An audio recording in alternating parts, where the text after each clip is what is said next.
சேலம் சிவராஜ் சித்த வைத்தியசாலையின் சென்னை கிளைகள். For appointment, call T Nagar branch 9940533500, Nungambakkam branch 9788827500. Chanakya நேயர்களுக்கு வணக்கம். நீங்கள் பார்த்து கொண்டிருப்பது செவன் சென்ஸ். டெல்லியில் ஜந்தர் மந்தரில் நீட் வினாத்தல் கசிவுக்கு எதிர்த்தும் அண்டு அமைச்சர் தர்மேந்திர பிரதான் அவர்கள் பதவி விலக வேண்டும் என வலியுறுத்தியும் தொடங்கப்பட்ட போராட்டமானது இன்று வேறு வேறு கட்டங்களை எட்டியிருக்கிறது. அதை நம்ம காட்சிகள்லாம் கண்கூட நம்ம பார்க்குறோம். அடுத்ததாக இந்த விவகாரம் எதை நோக்கி செல்கிறது என்ற கேள்வியும் எழுந்திருக்கிறது. எதிர்க்கட்சிகள் என்ன நிலைப்பாடு எடுத்துள்ளன என்பது குறித்து விவாதமும் எழுந்திருக்கிறது. இது குறித்து விளக்குவதற்கு நமது மூத்த உதவி ஆசிரியர் அருண் அவர்கள் நம்மிடம் இணைந்துள்ளார். வணக்கம் அருண். வணக்கம். நம்ம பார்க்குறோம், இந்த நீட் விவகாரத்தில் திமுக தலைவர் ஸ்டாலின் அவர்கள் புது சொல்யூஷனில் அது காலம் காலமாக அவர்கள் கூறி வருவது தான், அதாவது முழுக்க முழுக்க முறையீடுகளுக்காக டிசைன் செய்யப்பட்ட தேர்வு தான் நீட்டு ஒழிப்பு என்பதே இந்த போராட்டத்தோட மையப்புள்ளியாக இருக்க வேண்டியதை தவிர வேறு எதை நோக்கியும் செல்லக்கூடாதுன்னு சொல்லிட்டு ஸ்டாலின் அவர்கள் கூறியிருக்கிறார். Abolition of the NEET is the only solution அப்படின்னு திரு ஸ்டாலின் அவர்கள் சொல்லியிருக்கிறார். More than any of other demand, the abolition of NEET must be the heart of these protest. Only scrapping NEET will provide a lasting solution to all these problems அப்படின்னு சொல்லியிருக்காரு. Okay, இது clear கட்டாக திருப்பி முதல்ல பேசணும் அப்படின்னா முதல்ல பேசணுன்ற மாதிரி 2017 பேச வேண்டியதாக இருக்கிறது. இந்த நீட்ன்ற விஷயத்தை கொண்டு வந்ததே திமுக காங்கிரஸ் கூட்டணி தான். அப்போது ஒரு சில இதாக இருந்தது, டெம்பரரி இருந்தது, அப்புறம் பெர்மனன்ட் ஆச்சு. பெர்மனன்ட் ஆனதுக்கு அப்புறம் தமிழ்நாட்டுக்கு மட்டும் 2 டைம் விலக்கு அளிக்கப்பட்டது. ஒரு வருடத்திற்காக. ஒரு முறை நிர்மலா சீதாராமன் அவர்கள் தனியாக பர்சனலாக அவங்க இனிஷியேட்டிவ் எடுத்து 2017 பண்ணாங்க. அதுக்கப்புறம் 16 பண்ணாங்க. அப்புறம் 17 வந்தது. அப்புறம் பார்க்கணும் இப்போ ரெகுலராக நடக்குதுன்ற பார்க்குறோம். ஒவ்வொரு ஆண்டும் அரசு பள்ளி மாணவர்களும் பட்டியலினத்தை சேர்ந்த பிற்படுத்தப்பட்ட சமூகத்தை சேர்ந்த மாணவர்களும் தேர்ச்சி பெறும் விகிதம் அதிகரித்து கொண்டே போகிறது அப்படின்றத பார்க்கிறோம். காரணம் 2018 நினைக்கிறேன், 18 திரு மாஃபாய் பாண்டியராஜன் எஜுகேஷன் மினிஸ்டர் அந்த போது ஆரம்பிக்கப்பட்ட விஷயம். திரு செங்கோட்டையன் அவர்கள் அந்த OPS CPS பிரிஞ்சு அந்த கேபினட் மாறினதுக்கு அப்புறம் திரு செங்கோட்டையன் அவர்கள் கல்வித்துறை அமைச்சர் ஆனதுக்கு அப்புறம் உதயச்சந்திரன் அவர்கள் திமுக அரசாங்கத்துல ரொம்ப முக்கியமான பொறுப்புல இருந்தவர். அன்னைக்கு கல்வித்துறை செயலராக இருந்தார். அவர் மேற்கொண்ட முக்கியமான பணிகள் காரணமாக பாடத்திட்டம் முழுக்க மாற்றி அமைக்கப்பட்டது. சமச்சீர் கல்வியில டெட்ராய்டான ரொம்ப ஒரு மலிவடைந்து போன நம்மளோட எஜுகேஷன் குவாலிட்டி மெட்ரிகுலேஷன் சிலபஸ்க்கு பக்கத்துல கூட வராது, CBSE சிலபஸ்க்கு எட்டி கூட பார்க்க முடியாது, அப்படி ரொம்ப டவுன்லைனா இருந்தது. அப்படியே தூக்கினாங்க, குவாலிட்டி இன்க்ரீஸ் பண்ணாங்க. ரிசல்ட் என்னாச்சு, உங்களுக்கு நீட்ல தேர்ச்சி பெறவங்களுக்கு அப்படியே இது இன்க்ரீஸ் பண்ணாங்க. இதுல நீட்ல தேர்ச்சி பெறக்கூடிய அரசு பள்ளி மாணவர்களுக்கு அதிகரித்தாங்க. அதுக்கப்புறம் சில பாடங்களுக்கு தமிழ்நாடு ஸ்டேட் கவர்மெண்ட் புக் வாங்கி படிக்கலாங்கிற ஐடியா ஆல் ஓவர் இந்தியா அளவுக்கு இருக்கு. அந்த அளவுக்கு வந்திருக்கு. ஏன்னா நம்மளோட தமிழ்நாடு சிலபஸை நீட்டோட ஸ்டாண்டர்ட்ஸுக்கு உயர்த்திட்டாங்க. அவ்வளவுதான் சிம்பிள் விஷயம். அதனால நம்ம நிறைய பேர் நீட்ல ரெடி ஆனோம் அப்படின்றத பார்த்தோம். அரசு பள்ளி மாணவர்களுக்கு தனி இடஒதுக்கீடு கொடுத்தாங்க, உள்ளுதுக்கீடு, இது போன்ற விஷயங்கள்லாம் பண்ணாங்கன்றத பார்க்கிறோம். ஸோ தமிழ்நாட்டுல இவ்வளவு ஒரு சேஞ்ச் ஓவர் நடந்திருக்கிறது. இவங்க ப்ராப்ளம் என்ன அப்படின்னா, இவங்களுக்கும் நேஷனல் லெவல் கூடிய ப்ரொடெஸ்ட்டுக்கும் வித்தியாசம் இருக்கு.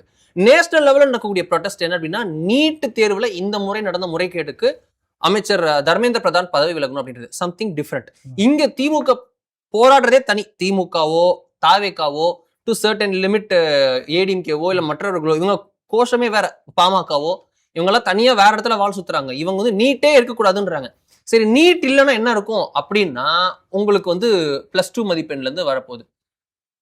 தேசிய லெவல்ல இப்ப வந்திருக்கக்கூடிய அப்டேட், த எஜுகேஷனல் ரிஃபார்ம்ஸ் திரு வங்சுக் உள்ளிட்டோர்லாம் கேட்கிறாங்கல்ல, அந்த எஜுகேஷன் ரிஃபார்ம்ஸ் ஆல்ரெடி மத்திய அரசு ஆரம்பிச்சிருச்சு. இந்த நீட்ல சில விஷயங்களை தளர்வுகளை கொண்டு வராங்க. 50% ஆஃப் நீட், அதுல பார்த்தோம்னா 50% நீட்டோட வெயிட்டேஜும் மீதி 50% 12th எக்ஸாம்ஸ் எடுக்கணும் அப்படின்ட்டு மெடிக்கல் சீட்டுக்கு 50% வெயிட்டேஜ் இது, 50% வெயிட்டேஜ் இது அப்படின்ற ஒரு குவாலிஃபிகேஷனை கொண்டுறாங்க. அண்ட் இந்த இதுல கூட தமிழ்நாட்டுல சிலபஸ் ஈஸியா இருக்கு, அதனால தமிழ்நாட்டு மாணவர்கள்லாம் ஈஸியா 50%ல அவங்களோட ஸ்கூல் மார்க் இம்ப்ரூவ் பண்ணிப்பாங்க. இது யூபியில ரொம்ப சிலபஸ் ஈஸியா இருக்கு, அவனால அந்த மாணவர்கள்லாம் ஈஸியா எடுத்துப்பாங்க அப்படின்னு ஒரு ப்ராப்ளம் இருக்கே அப்படின்னு எழுப்பும்போது, அதற்கும் நாடு தழுவிய அளவில் ஒரு காமனான விஷயங்களை, சில விஷயங்களை, பேராமீட்டர்ஸை கொண்டு வரணும்னு ஒரு பரிந்துரையில இருக்கு. இது ஒரு தீவிர ஆலோசனையில் இருக்கு. இன்னொரு 3-4 மாசத்துல இதுக்கான அப்டேட் கிடைக்கும் அப்படின்னு தெரிவிக்கப்பட்டிருக்கிறது. இமீடியட் ரெமடியா ஒன்று அறிவிக்கப்பட்டிருக்கிறது, CBT அப்படின்னு சொல்லக்கூடிய உங்களுக்கு கம்ப்யூட்டர் பேஸ்டு டெஸ்ட்ல இனிமே நீட் நடக்கும் அப்படின்னு சொல்லிட்டாங்க. பேப்பர் லீக் வந்தா தானே, பேப்பர்னு ப்ரிப்பேர் பண்ணணும், நாடு முழுக்க அந்த கொஸ்டின் பேப்பர்ஸ் டிஸ்ட்ரிபியூட் பண்ணணும், OMR ஷீட்டை கொடுக்கணும், இத்தனை விஷயம் இருந்தா தானே லீக் நடக்கும். நான் ஆன் தி கோ கரெக்டா 11 மணிக்கு எக்ஸாம் ஆரம்பிக்கணும், நான் 10:59க்கு நான் ரெடியா வச்சிருப்பேன். 11 மணிக்கு உங்களுக்கு தட்கல் டிக்கெட் ஓப்பன் ஆகுற மாதிரி உங்களுக்கு ஃபிளாஷ் ஆகும், கம்ப்யூட்டர் பேஸ்டு எக்ஸாம் முடிச்சிடலாம்ல, அந்த ப்ரொசீஜர் உள்ள கொண்டு வராங்க. இத்தனை விஷயங்கள் பண்ண திட்டம் போட இருக்காங்க. ஆனா இங்க go back to the zero. நமக்கு ஒரு ப்ராப்ளம் வருது, சொல்யூஷன் கிடைக்கல அப்படின்னா அப்படியே ஓடிடுவோமா? ஒரு மூட்டை பூச்சிக்கு பயந்துகிட்டு மொத்த குடிசையும் எரிக்க முடியுமா? முடியாது. நீட்டுக்கு இது அப்படின்னா இந்த வருஷம் மட்டும் 10th 12th எத்தனை பேர் இருந்தாங்க தமிழ்நாட்டுல சூசைட்னால? 10th நான் ஒழுங்கா பாஸ் ஆகல, ஒழுங்கா ஃபெயில், இதா பெர்ஃபார்ம் பண்ண முடியல, எனக்கு நான் விரும்பின காலேஜ் கிடைக்கல, நான் இந்த காலேஜ் தான் கிடைச்சிருக்கு, எனக்கு கவுன்சிலிங்ல ஜஸ்ட் மிஸ் ஆயிடுச்சு, எனக்கு ரிசர்வேஷன்ல இதாயிருச்சு, நான் படிப்புல எனக்கு இவ்வளவு ஆயிடுச்சு, கோச்சிங் சென்டர் போகாதனால தேர்வுக்கு முன்னாடி ஸ்ட்ரெஸ்லயே அம்மா அப்பா போட்ட ப்ரெஷர், பிறக்கும் போதே வெங்கட்ராமன் பிஇ அப்படின்னு சொல்லி நண்பன் படத்துல வர மாதிரி தான் நம்மளால ப்ரெஷர் போடுறாங்க. உங்களுக்கு எப்படி வந்து நீங்க இப்படிதான் வந்து நீங்க ஃபர்ஸ்ட் குரூப், என்ன ஃபர்ஸ்ட் குரூப்பா இருந்தாலும் ஃபர்ஸ்ட் குரூப் எடுக்கணும் அப்படின்றது ஒரு பெருமை. என் பையன் ஃபர்ஸ்ட் குரூப் எடுத்துட்டான் அப்படின்னு பேரண்ட்ஸ் போடுற பெருமை. ஃபர்ஸ்ட் குரூப்னா என்ன அது தெரியாது பாஸ், ஃபர்ஸ்ட் குரூப் பாஸ், வார்டன்னாலே அடி போன்ற மாதிரி ஃபர்ஸ்ட் குரூப் எடுக்கணும் அப்படின்னு சொல்றது. இது போன்ற விஷயங்கள்லாம் ப்ரெஷர் நடக்குது. இது பியர் ப்ரெஷர்ல இருந்து உங்களுக்கு வந்து உங்களுக்கு சொசைட்டல் ப்ரெஷர்ல இருந்து எல்லா ப்ரெஷரும் ஆட் அப் ஆகி நடக்குது. இது இந்த எக்ஸாம் இல்ல, நீங்க 12th எக்ஸாம்க்கே நடக்குது, 10th எக்ஸாம் நடக்குது. 10 பேர் ஒரு டியூஷன் சென்டர்ல எக்ஸாம் எழுதுனா அதுல ஒரு ப்ரெஷர் இருக்கு. வீட்டளவுக்கு ஒரு பிரச்சனைனா எவ்வளவு பெரிய பிரச்சனை, ஒரு ஸ்டேஜுக்கும் இன்க்ரீஸ் ஆகும் பாக்குறோம். சோ இந்த எக்ஸாம்ல இருக்கக்கூடிய முறைகேடுகள் அப்படின்றது தான் நம்ம தவிர்க்க முடியும். நீட் எல்லாம் அபாலிஷ் பண்ணா உங்களுக்கு ஒண்ணுமே பண்ண முடியாது. இந்தியால நீட் எக்ஸாம் இல்ல, எல்லாத்துக்குமே ஒரு நீட்டான ஒரு நுழைவுத் தேர்வு தேவை. டிஎன்பிஎஸ்சியே ஏன் 12th மார்க் வச்சு நீங்க டிஎன்பிஎஸ்சி எடுக்கலாம்ல? எதுக்கு டிஎன்பிஎஸ்சிக்குன்னு ஒரு தலைவரை போட்டீங்க? நீங்க வந்து திரு சைலேந்திர பாபு எல்லாம் கூட்டு போய் டிஜிபி ரிட்டையர் ஆனதுக்கு அப்புறம் கூட்டு போய் போட்டீங்க. அதுவும் நுழைவுத் தேர்வு தானே. நுழைவுத் தேர்வுகள் என்பதே பிராமினிக்கல் பேட்ரியார்கி அப்படின்னு சொன்னா அதற்கு எதுக்கு ஒரு ஆணையம், அதுக்கு எதற்கு ஒருத்தர் தலைவரா போடணும், எதற்கு ஒருத்தர் நீங்க வந்து அப்பாயிண்ட் பண்ணணும்? மொத்தமா ஸ்கிராப் பண்ணுங்க. 12th ரிசல்ட் அடிப்படையில் ஒவ்வொரு டிஎன்பிஎஸ்சி எக்ஸாமும் 4 தேர்வு, குரூப் 1, குரூப் 2, குரூப் 3, குரூப் 4 எல்லாம் தேர்வு. தனியா உட்காந்து படிக்க தேவையில்லை. சிஏல இருந்து உங்க நீங்க நடத்தக்கூடிய இன்ஸ்டிடியூட்ஸ்ல இருந்து, காலேஜஸ்ல இருந்து, இவர் மட்டும் இல்ல, நான் திரு ஸ்டாலின் மட்டும் இல்ல, திரு விஜய் அவர்களுக்கும் சொல்றேன், திரு எடப்பாடி அவர்களுக்கும் சொல்றேன், இவங்க எல்லாரும் யாரெல்லாம் நுழைவுத் தேர்வே தப்பு, குறிப்பா கம்யூனிஸ்டுகள் என்ன பண்ணாலும் இது நுழைவுத் தேர்வு இல்லாத. அப்ப எதுக்கு விருப்ப மனு வாங்குறீங்க? உங்க கட்சியில அடிப்படை உறுப்பினர் இருந்தாலும் சீட்டு கொடுக்கணும். எதுக்கு விருப்ப மனு? உங்களுக்கு விருப்ப மனுவே கூடாது. கட்சியில ஆரம்பிங்க, முதல்ல உங்க கட்சியில விருப்ப மனு கூடாது. விருப்ப மனு இல்லாமல் கட்சியில சீனியாரிட்டியாக இருப்பவருக்கு சீட்டு. குடியாத்தம் தொகுதியில் இருக்கலே சீனியர் மோஸ்ட் கட்சி உறுப்பினர், அவருக்கு தான்ப்பா சீட்டு. பணம், ஜாதி, அவர் எவ்வளவு செலவு பண்ணுவாரு, எவ்வளவு இது பண்ணுவாரு, கட்சிக்கு எவ்வளவு போராட்டம் பண்ணுவாரு, அதெல்லாம் இல்ல. இதுதான் பார்ப்போம். யங்கஸ்ட், படிச்சது, அதெல்லாம் பார்க்க மாட்டோம். இது மட்டும் தான் பார்ப்போம். சீனியாரிட்டி அடிப்படையில பார்ப்போம். அப்படின்னா இவங்க கட்சி இல்ல, தாவேக்கல யாருக்கும் சீட்டே கொடுக்க முடியாது. 100 பேரை இறக்கிட்டு வந்து செலக்ஷன் பண்ணி தாவேக்கல யார் யார் கேண்டிடேட்டா இருக்கணும்ன்றதுக்கு அவ்வளவு பெரிய செலக்ஷன் ப்ரொசீஜர் போயிருக்கு. எதுக்கு தகுதி இது பண்றீங்க? விஜய் வித்யாஸ்ரம் அவர்களுடைய ஸ்கூல்ல இருந்து எல்லாத்துலயுமே ஒரு பேசிக்கான ஒரு இது இருக்கும்ல. சோ என்ன இருக்கணும்ன்றதுல நம்ம ஸ்ட்ரக்சர் பண்ணவே தவிர இருக்கவே கூடாது அப்படின்னா ஒண்ணும் பண்ண முடியாது. ஆக்டிங்க்கு கூட ஸ்கூல் இருக்கு அப்படின்றத பாக்குறோம். ஆக்டிங் ஸ்கூல்ல இருந்து எல்லாமே இருக்குன்றத பாக்குறோம். சோ தேர்வுகள் தொடரும். திரு ஸ்டாலின் அவர்கள் சொல்லக்கூடிய சொல்யூஷன் அப்படின்றது it's just an illusion. Yes sir. அதே நேரத்தில் பார்க்குறோம்,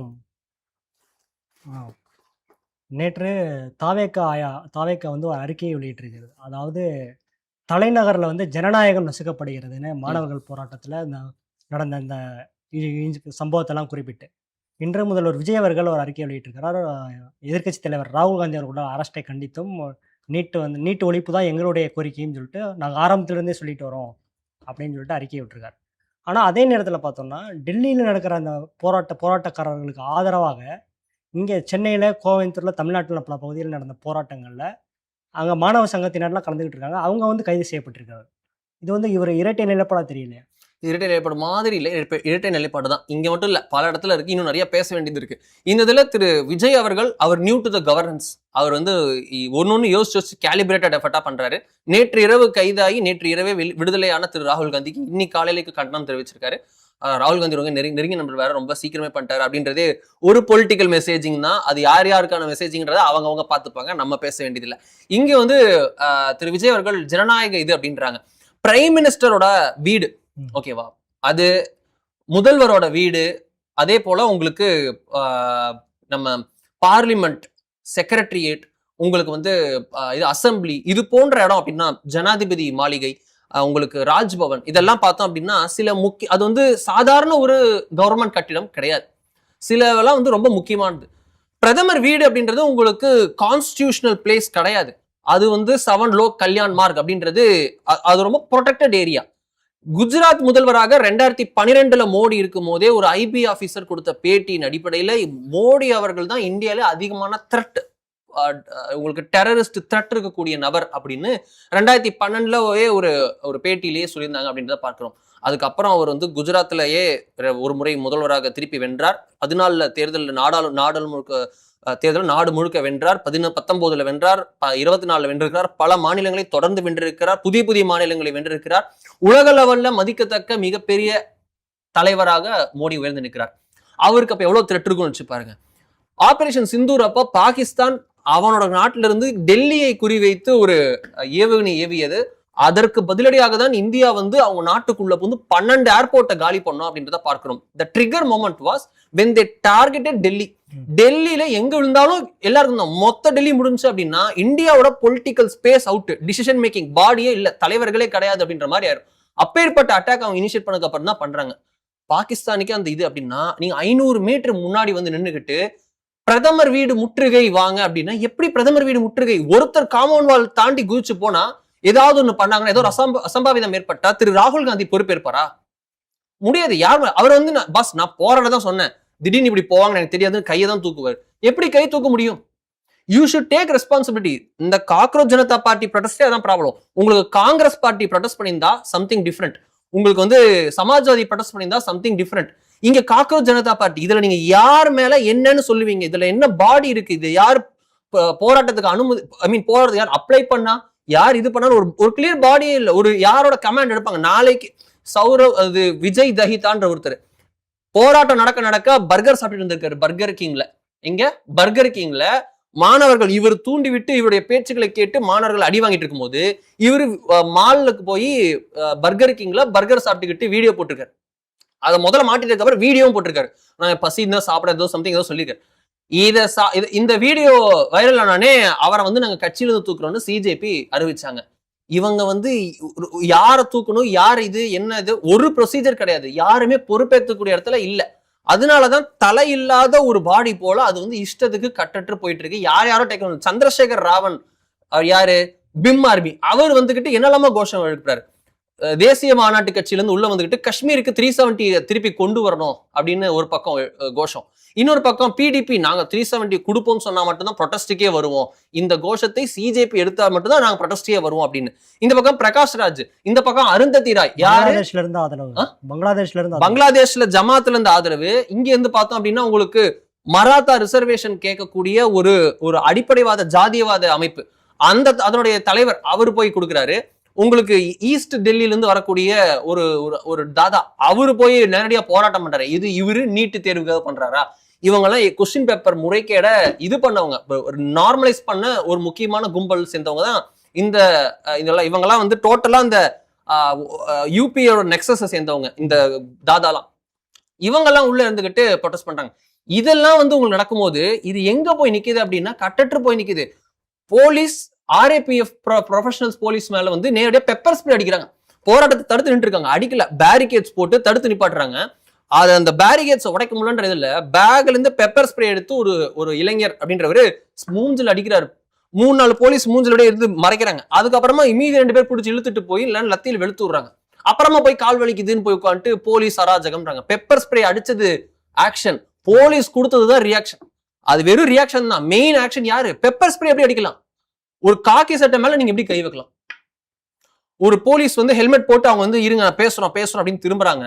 ஒரு பொண்ணு 16 வயசு பொண்ணு, அது ரொம்ப இன்ஸ்டாகிராம்ல போல ஃபேமஸா இருக்கு. அந்த பொண்ணு திரும்பி ஹெல்மெட்டை பிடிச்சி திருப்பி போலீஸ் என்ன பார்த்து பேசு அப்படின்னு சொல்லுது. ஒரு ஸ்கூல்ல டீச்சர் அடிச்சு, இதுக்கெல்லாம் காரணம் எனக்கு தெரியுமா? முதல்ல ஸ்கூல் டீச்சர்ஸ் வந்து ஸ்டூடெண்ட்ஸ் அடிக்க கூடாதுன்னு ஒரு சட்டத்தை கொண்டு வந்தாங்க பாத்தீங்களா? அதுதான் காரணம். நான் நிறைய அடி வாங்கிருக்கேன். ஸ்கேல் 2 ஸ்கேல் வச்செல்லாம் அடிச்சிருக்காங்க அப்படின்றத பாக்குறோம்.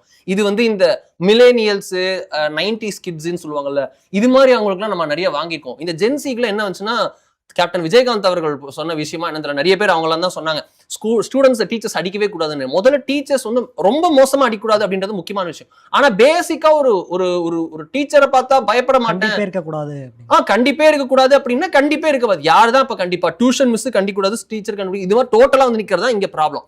இந்த மாப் இது நார்மல் கிடையாது. ஒரிஜினல் ஸ்டூடெண்ட்ஸ் தனியா இருக்காங்க, அவங்க ஆரம்பிச்ச விஷயம் வேற, அவங்க கேட்கிற ரிஃபார்ம்ஸ் வேற. ஆனா இது ஹைஜாக்டு கிரவுண்டு. தாதால இருந்து ஜமாத்துல இருந்து ஜாதி சங்க தலைவர்ல இருந்து எல்லாம் டேக் ஓவர் பண்ணிக்கிட்டு இப்போ நிஹாங் சீக்ஸ் வந்து வாளோட நின்றுட்டு இருக்காங்க. இவங்க எல்லாம் சேர்ந்து ஸ்டூடெண்ட்ஸ் எல்லாம் கிடையாது. இந்த மாப பிரைம் மினிஸ்டர் ஆபீஸுக்கு, பிரைம் மினிஸ்டர் வீட்டுக்கு வெளியில 500 மீட்டர் வெளியில நின்றுக்கிட்டு வாங்க எல்லாரும் இங்க வாங்க அப்படின்னு சொல்லிட்டு ராகுல் காந்தி கூப்பிடுறாரு. அவருக்கு தெரியாத ஒண்ணும் இல்ல, அவருடைய குடும்பத்துல 2 முன்னாள் பிரதமர்கள் இந்த நாட்டில் வந்து உயிர் தியாகம் செய்தவர்கள். 2 பேர், 2மே டெரர் அட்டாக்.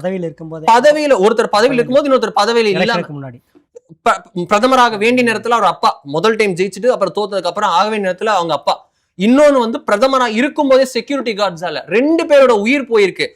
அந்த கட்சியை தவிர, காங்கிரஸை தவிர இன்னும் ஒரு கட்சி மட்டும்தான் இந்த 2த்தையும் வந்து கண்டிக்கக்கூடியதா இருக்கு. இன்னொன்னு அது என்ன, பிஜேபி.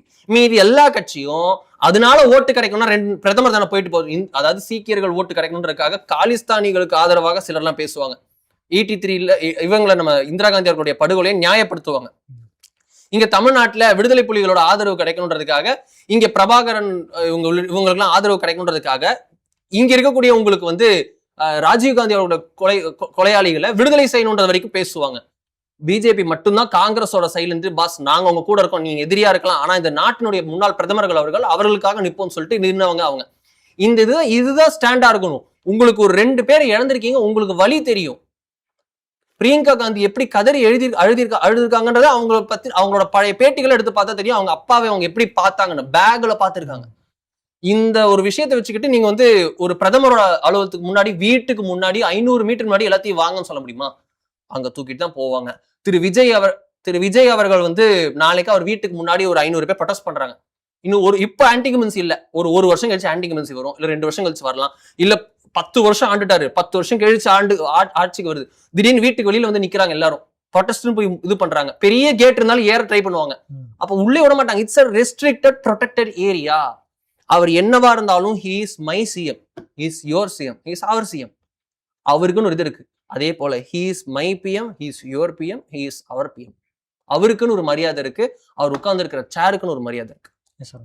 அதே நேரத்தில் தாவேகாவினுடைய கல்வி அமைச்சர், தமிழகத்தினுடைய கல்வி அமைச்சர், பள்ளிக்கல்வித்துறை அமைச்சர் ராஜ்மோகன் அவர்கள் வந்து ஒரு ஸ்டேட்மெண்ட்டை இப்போ ரீசெண்டாக கொடுத்துருக்காரு.